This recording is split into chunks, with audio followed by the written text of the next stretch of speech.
एक बार प्रेम से बोलेंगे ओम नमो भगवते वासुदेवाय। देखिए मित्रों, श्रीमद् भगवत गीता जी का आज तीसरा अध्याय करेंगे। शॉर्ट वीडियो रहेगा, हिंदी में ही पूरा अर्थ पढ़ेंगे। देखिए, अर्जुन बोले, हे जनार्दन, यदि आपको कर्म की अपेक्षा ज्ञान श्रेष्ठ मान्य है तो फिर हे केशव, मुझे भयंकर कर्म में क्यों लगाते हैं? आप मिले हुए से वचनों से मेरी बुद्धि को मानो मोहित कर रहे हैं। इसलिए उस एक बात को निश्चित करके कहिए जिससे मैं कल्याण को प्राप्त हो जाऊं। श्री भगवान जी बोले कि हे निष्पाप, इस लोक में दो प्रकार की निष्ठा मेरे द्वारा पहले कही गई है। उनमें से सांख्य योगियों की निष्ठा तो ज्ञान योगियों से और योगियों की निष्ठा कर्म योग से होती है। मनुष्य ना तो कर्मों का आरंभ किए बिना निष्कर्मता को यानी योग निष्ठा को प्राप्त होता है और ना कर्मों के केवल त्याग मात्र से सिद्धि यानी सांख्य निष्ठा को ही प्राप्त होता है। निसंदेह कोई भी मनुष्य किसी भी काल में क्षण मात्र भी बिना कर्म किए नहीं रहता, क्योंकि सारा मनुष्य समुदाय प्रकृति जनित गुणों द्वारा परवश हुआ कर्म करने के लिए बाध्य किया जाता है। जो मूढ़ बुद्धि मनुष्य समस्त इंद्रियों को हठपूर्वक ऊपर से रोककर मन से उन इंद्रियों के विषयों का चिंतन करता रहता है, वह मिथ्याचारी अर्थात दंभी कहा जाता है। किंतु हे अर्जुन, जो पुरुष मन से इंद्रियों को वश में करके अनासक्त हुआ समस्त इंद्रियों द्वारा कर्मयोग का आचरण करता है, वही श्रेष्ठ है। तू शास्त्र विहित कर्तव्य कर्म कर, क्योंकि कर्म ना करने की अपेक्षा कर्म करना श्रेष्ठ है। अर्थात कर्म ना करने से तेरा शरीर निर्वाह भी नहीं सिद्ध होगा। यज्ञ के निर्मित किए जाने वाले कर्मों से अतिरिक्त दूसरे कर्मों में लगा हुआ ही ये मनुष्य समुदाय कर्म से बंधता है। इसलिए हे अर्जुन, तू आसक्ति से रहित होकर उस यज्ञ के निर्मित ही भली भांति कर्तव्य कर्म कर।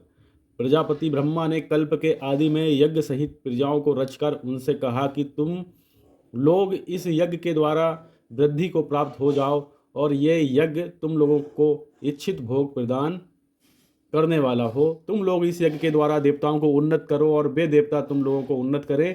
इस प्रकार निस्वार्थ भाव से एक दूसरे को उन्नत करते हुए तुम लोग परम कल्याण को प्राप्त हो जाओगे। यज्ञ द्वारा बढ़ाए हुए देवता तुम लोगों को बिना मांगे ही इच्छित भोग निश्चय ही देते रहेंगे। इस प्रकार उन देवताओं के द्वारा दिए गए भोगों को जो पुरुष उनको बिना दिए स्वयं भोगता है, वह चोर ही है। यज्ञ से बचे हुए अन्न को खाने वाले श्रेष्ठ पुरुष सब पापों से मुक्त हो जाते हैं, और जो पापी लोग अपना शरीर पोषण करने के लिए ही अन्न पकाते हैं, वे तो पाप को ही खाते हैं। संपूर्ण प्राणी अन्न से उत्पन्न होते हैं। अन्न की उत्पत्ति वृष्टि से होती है और वृष्टि यज्ञ से होती है, और यज्ञ विहित कर्मों से उत्पन्न होने वाला है। कर्म समुदाय को तू वेद से उत्पन्न और वेद को अविनाशी परमात्मा से उत्पन्न जान। इससे सिद्ध होता है कि सर्वव्यापी परम अक्षर परमात्मा सदा ही यज्ञ में प्रतिष्ठित है। हे पार्थ, जो पुरुष इस लोक में इस प्रकार परंपरा से प्रचलित सृष्टि चक्र के अनुकूल नहीं बरतता, अर्थात अपने कर्तव्य का पालन नहीं करता है, वह इंद्रियों के द्वारा भोगों में रमण करने वाला पाप आयु पुरुष व्यर्थ ही जीता है। परंतु जो मनुष्य आत्मा में ही रमण करने वाला है और आत्मा में ही तृप्त तथा आत्मा में ही संतुष्ट हो, उसके लिए कोई कर्तव्य नहीं है। उस महापुरुष का इस विश्व में ना तो कर्म करने से कोई प्रयोजन रहता है और ना कर्मों के ना करने से ही कोई प्रयोजन रहता है, तथा संपूर्ण प्राणियों में भी इसका किंचन मात्र भी स्वार्थ का संबंध नहीं रहता।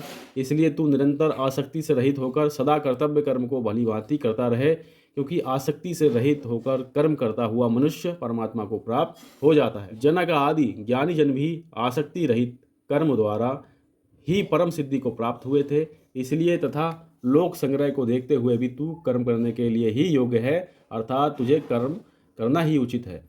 श्रेष्ठ पुरुष जो जो आचरण करता है, अन्य पुरुष भी वैसा वैसा ही आचरण करते हैं। वह जो कुछ प्रमाण कर देता है, समस्त मनुष्य समुदाय उसी के अनुसार बरतने लग जाते हैं। हे अर्जुन, मुझे इन तीनों लोकों में ना तो कुछ कर्तव्य है और ना ही कोई भी प्राप्त करने योग्य वस्तु अप्राप्त है, तो भी मैं कर्म में ही बरतता हूँ। क्योंकि हे पार्थ, यदि कदाचित मैं सावधान होकर कर्मों में ना बरतूं तो बड़ी हानि हो जाए, क्योंकि मनुष्य सब प्रकार से मेरे ही मार्ग का अनुसरण करते हैं। इसलिए यदि मैं कर्म ना करूं तो ये सब मनुष्य नष्ट भ्रष्ट हो जाएंगे, और मैं संकरता का करने वाला हूं तथा इस समस्त प्रजा को नष्ट करने वाला बनूं। हे भारत, कर्म में आसक्त हुए अज्ञानी जन जिस प्रकार कर्म करते हैं, आसक्ति रहित विद्वान भी लोक संग्रह करना चाहता हुआ उसी प्रकार कर्म करे। परमात्मा के स्वरूप में अटल स्थित हुए ज्ञानी पुरुष को चाहिए कि वह शास्त्र विहित कर्मों में आसक्ति वाले अज्ञानियों की बुद्धि में भ्रम अर्थात कर्मों में अश्रद्धा उत्पन्न ना करे, किंतु स्वयं शास्त्र विहित समस्त कर्म भली भांति करता हुआ उनसे भी वैसे ही करवावे। वास्तव में संपूर्ण कर्म सब प्रकार से प्रकृति के गुणों द्वारा किए जाते हैं, तो भी जिसका अंतःकरण अहंकार से मोहित हो रहा है, ऐसा अज्ञानी मैं करता हूँ ऐसा मानता है। परंतु हे महाभाव, गुण विभाग और कर्म विभाग के तत्व को जानने वाला ज्ञान योगी संपूर्ण गुण ही गुणों में बरत रहे हैं ऐसा समझकर उनमें आसक्त नहीं होता। प्रकृति के गुणों से अत्यंत मोहित हुए मनुष्य गुणों में और कर्मों में आसक्त रहते हैं। उन पूर्णतया ना समझने वाले मंद बुद्धि अज्ञानियों को पूर्णतया जानने वाला ज्ञानी विचलित ना करे।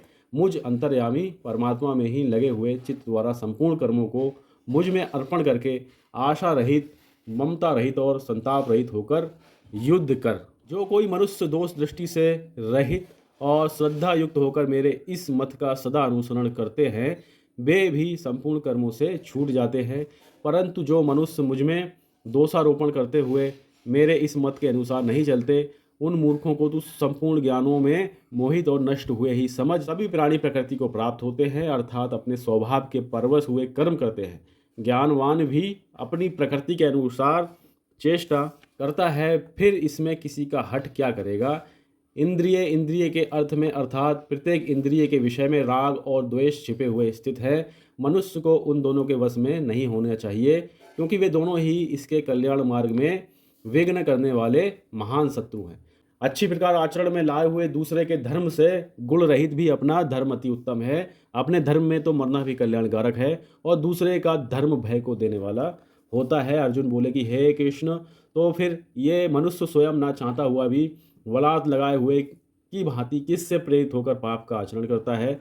श्री भगवान बोले, रजोगुण से उत्पन्न हुआ ये काम ही क्रोध है। ये बहुत खाने वाला अर्थात भोगों से कभी ना अघाने वाला और बड़ा पापी है। इसको ही तू इस विषय में बैरी जान। जिस प्रकार धुएं से अग्नि और मैल से दर्पण ढका जाता है तथा जिस प्रकार जेर से गर्भ ढका रहता है, वैसे ही उस काम के द्वारा ज्ञान ढका रहता है। और हे अर्जुन, इस अग्नि के समान कभी ना पूर्ण होने वाले काम रूप ज्ञानियों के नित्य बैरी के द्वारा मनुष्य का ज्ञान ढका रहता है। इंद्रियां, मन और बुद्धि ये सब इसके वास स्थान कहे जाते हैं।